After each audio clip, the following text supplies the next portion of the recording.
अस्सलामुअलैकुम। देसी food for family. उम्मीद है सब खैरियत से होंगे, जहाँ भी रहें खुश रहें, आबाद रहें। अल्लाह आपका दस्तरखान कशादा रखे, आमीन। आपके रिज़्क़ में बरकत दे, आमीन। आज हम बनाने लगे हैं गोभी आलू। उसके लिए मैंने अपनी गोभी को काट लिया था और ज़रा थोड़ा सा बिल्कुल ऑयल लेके उसमें मैं अपनी गोभी को तल रही हूँ।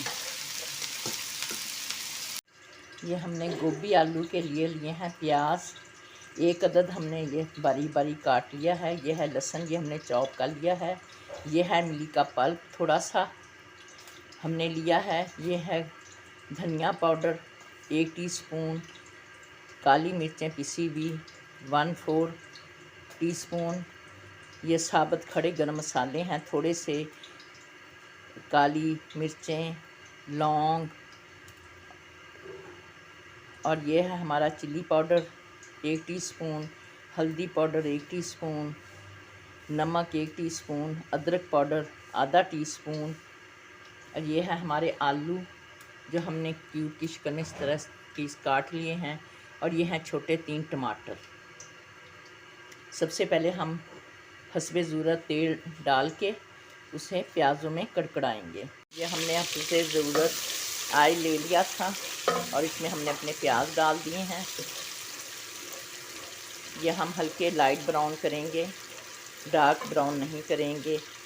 अगर हमारी रेसिपी अच्छी लगा करें, लाइक किया करें, सब्सक्राइब किया करें, शेयर किया करें कि हमारा सबसे पहले रेसिपी का नोटिफिकेशन आपके पास पहुंचे। गोभी आलू बहुत अच्छा पकता है, बड़े तरीक़ों से पकता है। चिकन में पकता है, मटन में, बीफ में, आलू में पकाने के भी बड़े तरीके हैं। खाली गोभी भी बहुत अच्छी बनती है। ये हमारे प्याज थोड़े थोड़े लाइट ब्राउन होने लगे हैं। अब हम डाल देंगे चॉप किया हुआ लहसुन। अब लहसुन को इसके बीच में हम अच्छी तरह से, जब तक हमारे प्याज भी हो जाएंगे और हमारा लहसुन भी हो जाएगा। अब हमने अपने डाल दिए 1 मिनट के बाद टमाटर। अब हम इसे अच्छी तरह से भून लेंगे, टमाटरों की भुनाई करेंगे ताकि हमारे टमाटरों का अच्छी तरह से प्याज़ों का मसाला बन जाए। जब तक हम इसकी भुनाई करेंगे, हमारे टमाटर तकरीबन मेल्ट हो चुके हैं। अब हम इसमें डाल देंगे अपने स्पाइसी मसाले। अब इनको साथ टमाटरों और प्याज़ों लहसुन के साथ हम अच्छी तरह से मसालों की भी भुनाई करेंगे।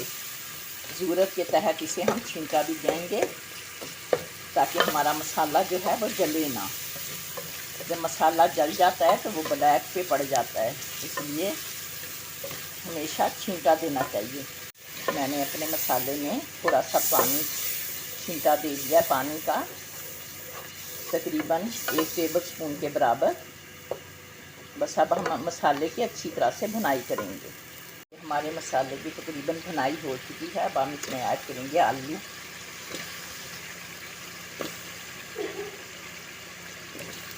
अब हम आलूओं की अच्छी तरह से भुनाई करेंगे। तकरीबन 5 मिनट के लगभग हम आलूओं की भी भुनाई करेंगे। हमने पानी में भिगो के अपने आलू रखे हुए थे ताकि काले ना पड़े।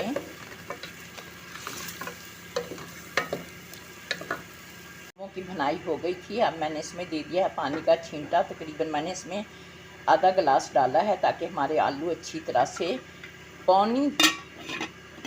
पौना हिस्सा जो है हमारा 1/3 हिस्सा गल जाए आलूओं का। उसके बाद हम डालेंगे गोभी। ये हमारे आलू हो चुके हैं। अब हम इसमें डालेंगे गोभी। ये हमने अपनी गोभी डाल दी है जो हमने तल के रखी हुई थी। अब इसमें अच्छी तरह से हम मिक्स करेंगे क्योंकि हमारी गोभी की भुनाई हो चुकी है कच्ची गोभी की, इसलिए हम इसे ज़्यादा नहीं भूनेंगे, कम भूनेंगे इसे हम।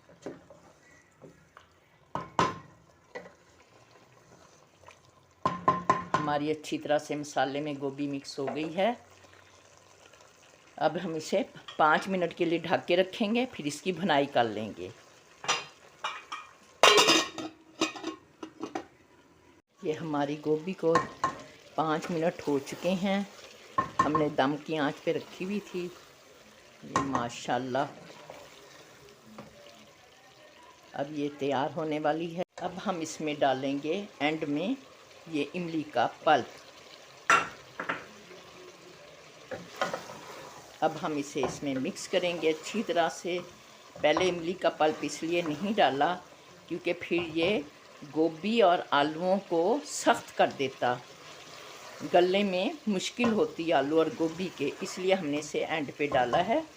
अब हम उस वक्त तक इसे भून लेंगे जब तक इमली का पानी खुश्क हो जाता है।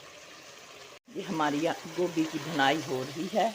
हम इसलिए आहिस्ता आहिस्ता भुनाई कर रहे हैं ताकि हमारी गोभी जो है वो टूटे ना ज़्यादा। हमारा इमली का पानी खुश्क हो चुका है।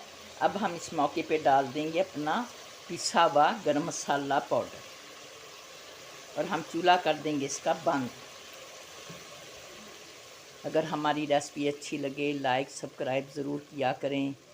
अल्लाह आपका दस्तरखान कशादा रखे, आमीन। हमारी इंतहाई ज़ायकेदार मज़ेदार गोभी आलू बनकर तैयार हैं। आप एक दफ़ा ऐसे बनाकर ट्राई करके देखें तो आपको मज़ा आ जाएगा। खाने में बहुत अच्छी लग रही है, अभी हमने चख के देखा है। आप ज़रूर ट्राई कीजिएगा। अल्लाह हाफिज़।